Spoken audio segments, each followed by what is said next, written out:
So that was our official introduction of the Apple iCar concept. What do you think of it? Now, of course, I know. You're jumping in to buy this one. Now, of course, there are some things that you have to consider when buying this car. For one, it doesn't come with a battery. It's optional. But you can simply add that, of course. You know, it's a tiny battery. It will get you about 200 kilometers. But it is there if you want it. Not to mention that the cable, of course, you need to get that as well. So just make sure that you are aware of it. And of course, we are still using the lightning port. So it will charge at about 15 watts per hour, which seems pretty decent.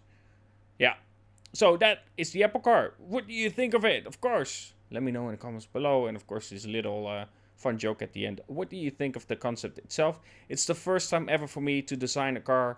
I never done anything like that. So I do hope that you enjoyed it. If you did, of course, leave a like and a comment. It really does help out the video itself to push it up in notifications and all that stuff. Either way, have a good one and talk to you guys in the next video.